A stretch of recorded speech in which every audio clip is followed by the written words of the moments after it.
Welcome back learners. हमने पिछले class पे pairs of linear equation in two variable के कॉन्सेप्ट ग्राफ के बारे में हमने देखा था और उसमें हम लोग ने ग्राफिकल रिप्रेजेंटेशन को स्टडी किया था, लेकिन उसमें हम लोग ने क्या किया था, पिक्चोरियल फॉर्म पे ड्रॉ किया था। तो आज हम क्या सीखने वाले हैं कि ये जो ट्रिक्स होगा जिससे हम बोल सकते हैं कि either the graph will be intersecting line, parallel line और कोइंसिडेंट लाइन। तो ये चीज़ को आज हम समझ लेंगे, तो बने रहिए हमारे साथ। तो हम यहाँ पे क्या करने वाले हैं, यहाँ पे हम दो इक्वेशन कंसिडर करेंगे, ठीक है, क्योंकि पेयर्स ऑफ लीनियर इक्वेशन है। तो एक को हम लेंगे a1x plus b1y equals to c1, दूसरा वाला होगा हमारा a2x plus b2y equals to c2। ये रहा हमारे लिए दो पेयर ऑफ लीनियर इक्वेशन। तो चलिए मैं बता देता हूँ आपको, a1 b1 c1, a2 b2 c2 यहाँ पे क्या चीज़ को रिप्रेजेंट करेगा।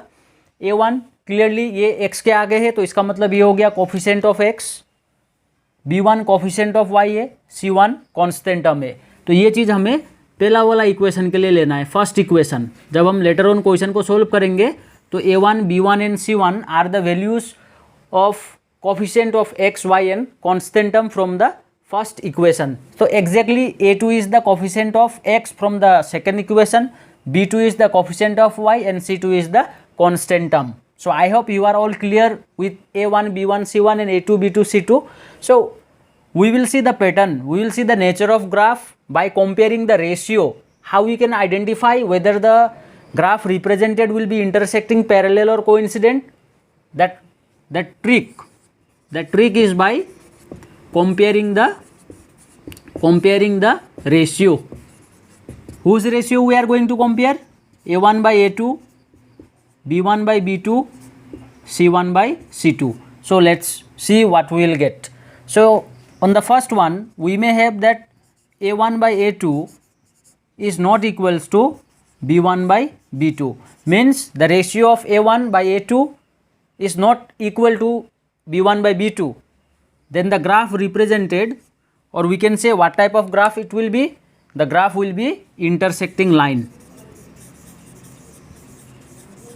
It will be intersecting line. Clear about this? If the ratio of a1 by a2 and b1 b2 does not become equal, it is intersecting line. So on the second one, on point number 2, it may happen that a1 by a2 may become equal to b1 by b2, but it does not become equal to c1 by c2. Then the lines represented will be parallel line.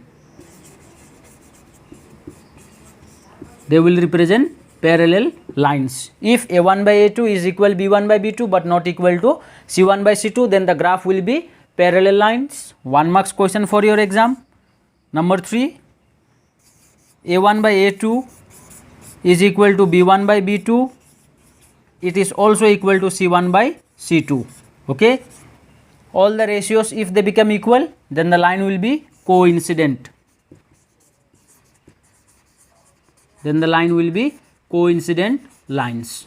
So this is how we can find out the nature of graph of linear equation in two variable. So at the same time, I'll also tell you another very important point which will be discussed by taking the ratio of a1 b1 c1 compared with a2 b2 and c2.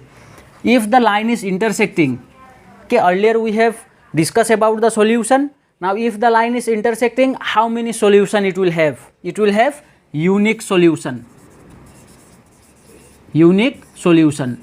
Now you may have confusion that earlier whenever we have begun this class, we have discussed that infinite solution will be there. We are discussing about this particular graph. Here whenever we say unique solution, we are taking the solution only for the given question. Say suppose if this is the graph in this way, the lines are intersecting at one point. We are discussing about this particular situation. We are not discussing about general form of linear equation as a whole. We are discussing about the particular question which is given to us. So if it is a1 by a2 not equal b1 by b2, the lines are intersecting, number of solution is unique. Unique means 1. Similarly, if it is parallel, you can see that the lines are not intersecting. If they are not intersecting, means there will be no solution, there is no chance. there is no solution, zero solution. If it is coincident line, what I have told you in case of coincident line, the graph will overlap, the lines will be same, they will represent the same line. So you can clearly see that at every point the graph, the lines are intersecting, so the number of solution will be infinite, infinitely many solution. So I hope you are all clear with this concept of nature of graph of linear equation. So we will be discussing more on the next part.